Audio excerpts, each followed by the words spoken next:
ज्ञान वापी शब्द को देखना। ज्ञान वापी, वापी जो है ये शब्द संस्कृत का शब्द है।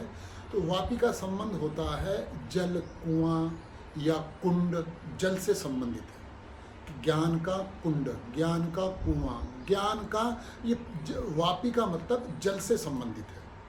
और कई सौ साल से जो नंदी की प्रतिमा है वो उसी कुंड की तरफ मुंह किए हुए है। जितने भी हिंदुस्तान या विदेश में शिव मंदिर हैं वहाँ शिवलिंग की तरफ नंदी का मुख होता है, ठीक है ना।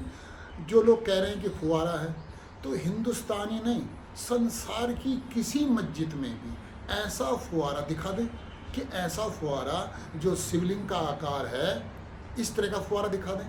संसार में कहीं किसी मस्जिद में ऐसा फुवारा नहीं है।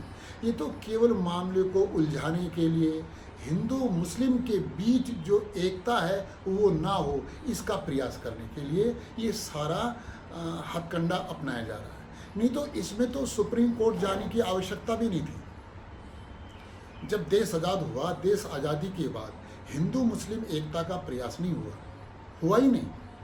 अगर हिंदू मुस्लिम एकता का प्रयास होता आज देश कहाँ से कहाँ पहुँचता। और ये भी 100% सत्य है, हिंदू मुस्लिम एकता के बिना विकास नहीं हो सकता।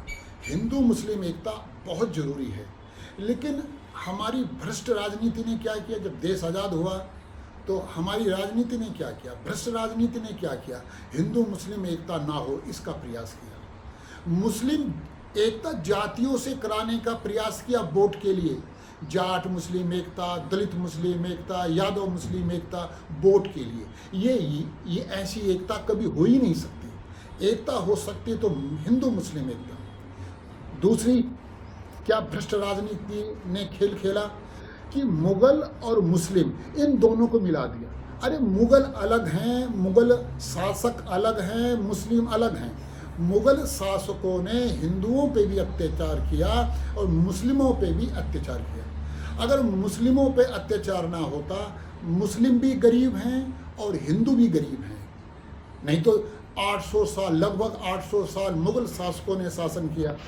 अगर वे मुसलमानों के हित में होते तो मुस्लिम गरीब ना होते, संपन्न होते। एक तो मुगल और मुस्लिम इनको मिला दिया भ्रष्ट राजनीति ने। अरे अत्याचार किया मुगल शासकों ने अत्याचार किया। तो हिंदू मुस्लिम एकता के लिए ये भी बहुत ज़रूरी है। मुगल शासकों के जितने भी प्रतीक चिन्ह हैं, जितने भी उन्होंने यहाँ पर अत्याचार की उनकी निशानियाँ हैं, सबको बदल देना चाहिए। अगर हिंदू मुस्लिम एकता चाहिए तो मुगलों को मुसलमानों से अलग करो, समझाओ और आम जनता तक ये बताना चाहिए मुगल शासक अलग हैं, मुस्लिम अलग हैं। और मुगल शासकों के अत्याचारों के प्रतीक चिन्हों को ख़त्म कर देना चाहिए पूरे हिंदुस्तान से। जैसे जब कोई हिंदू राम जन्मभूमि में जाता था तो घर आके बताता था गांव में वहाँ मस्जिद है, वहाँ ऐसे किया, हमला किया, मुगलों ने किया। मुगल का मतलब भेद नहीं कर पाते थे। अरे मुगल अलग, मुगल बादशाह अलग है, मुस्लिम अलग हैं, दोनों को मिला के ये खाई बनती थी। अब तो ये हो गया, राम मंदिर की स्थापना हो गई। इसलिए मथुरा में जब जाते हैं हिंदू दर्शन करने के लिए तो देखते हैं भगवान का जन्म स्थान मस्जिद के पास है। तो वे अपने गांव जाके बताते हैं वहाँ मस्जिद है, भगवान के मंदिर को तोड़ा गया। तोड़ा मुगलों ने, अब बदनाम हो रहे हैं मुसलमान। तोड़ा तो है मुगल शासकों ने, बदनाम कौन हो रहे हैं? बदनाम कौन हो रहे हैं? मुस्लिम। मुसलमानों ने नहीं किया, मुगल शासकों ने किया है। मैं फिर कह रहा हूँ, काशी विश्वनाथ जाते हैं हिंदू, जब देखते हैं नंदी का मुख मस्जिद की तरफ है तो गांव आके बताते हैं देखो वहाँ मस्जिद है, वहाँ तोड़ा गया, भगवान का अपमान किया गया।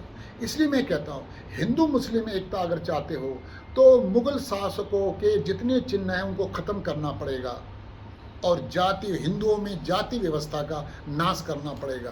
भ्रष्ट राजनीति ने, मैं फिर कह रहा हूँ, फिर दोबारा कह रहा हूँ, बार बार कहूँगा, भ्रष्ट राजनीति ने मुगल मुस्लिम मिला दिए और हिंदुओं को जातियों में गहराई पूर्वक बांट दिया।